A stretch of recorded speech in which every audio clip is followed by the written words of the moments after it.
Like I said, this could be the difference between life and death, be it spiritually or physically. Never let a temporary problem determine the rest of your life or your relationships. Remember, immediate action is not mandatory. You need to step back, think, plan, consult, and then act. Why do I say that? Because when we are in a situation, when we are faced with a problem, we want to retaliate. We want to show who's the boss. We want to show Kuti, you can't do that to me. So we do a move either to hurt that person or to cause them to think twice. But we don't realize that that move we are making is actually going to also impact us. It's not going to only impact that person, but it's also going to impact us. It will probably impact our relatives. It will probably impact our children. It will probably impact our community, because believe it or not, you are a part of a community. Your children's school, your workplace, your neighbors, you are part of that community. You are playing a significant role. You might not realize it, but let something happen to you. That's when you will find, Inga, I was actually a part of something greater than I even knew. So believe it or not, you are important.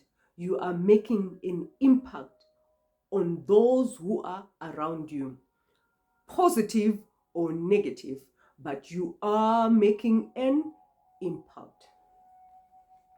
So getting back to Job, at the end of chapter 16, Job is longing for someone to stand in the gap on his behalf.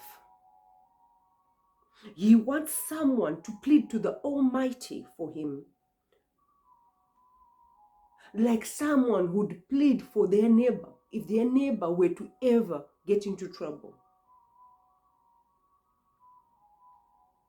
He cries out, stating that he will pour out his tears to God before he departs from the land of the living. I know I've already touched on this before, but allow me to repeat myself. You don't have to suffer in silence. There is a man named Jesus who was born of the Virgin Mary, took the time to leave his throne in heaven and come down to earth in human form.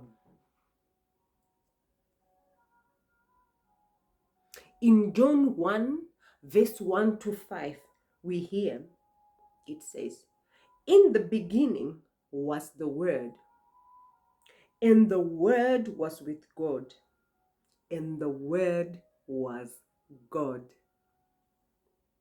He was in the beginning with God. All things were made through him, and without him, nothing was made that was made. In him was life, and the life was the light of men. And the light shines in the darkness, and the darkness did not comprehend it." Oh, I would urge you to read it. Read it for yourself. Just read it, just to find out how significant that verse is. It just reminded me of also Genesis 1, verse 1. What does it say? It starts by saying, "In the beginning, God created the heavens and the earth." How did he create them? God said, and there was. So when you're saying something, what are you doing? You're uttering words. So in the beginning was the Word, and the Word was with God. Are you trying? Can you see where I'm trying to get it? And it says everything that was created was created. How? By Jesus. Without him, nothing was created that was created. How? Because all God said was he uttered the word, and the word brought things to life. Aye. Aye. God is so good. God is so good. Which brings me back to the power of your words. If you were created in the image of God, and I hope you believe you're created in the image of God, whose DNA do you carry? What do kids have the potential to do? To follow in the footsteps of their parents. So your words have power. No wonder the Bible says those who love speech, their speech will destroy them. Talking, talking, talking. You don't know that your words is building, building, building, building, building, building. The more negative words you build, the more negative your life becomes. Because you're building. You say it, it becomes. You say it, it becomes. And you wonder, what's happening in my life? This is not what I want.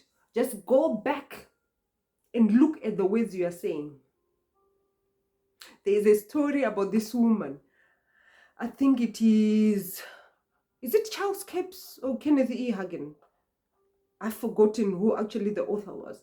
But the story goes, there's this woman who always used to say, when she was upset, apparently, she would say, oh, this just makes my body boil. Oh, this just makes my body boil. Before she knew it, she was pyresic. She went to the doctors. They tried everything. They checked her blood. They did this and this. Nothing worked. Nothing would reduce her temperature. And then she went to a different doctor who thought outside the box, who finally asked the right question. He said, what do you say on a regular basis? And that phrase came out. Every time I'm upset, I say, that just makes my body boil. And the doctor suggested, can you please stop using that phrase for a while and see how you go? She stopped, and guess what? Temperature was back to normal. So that's a very good example of how the words you say affect you.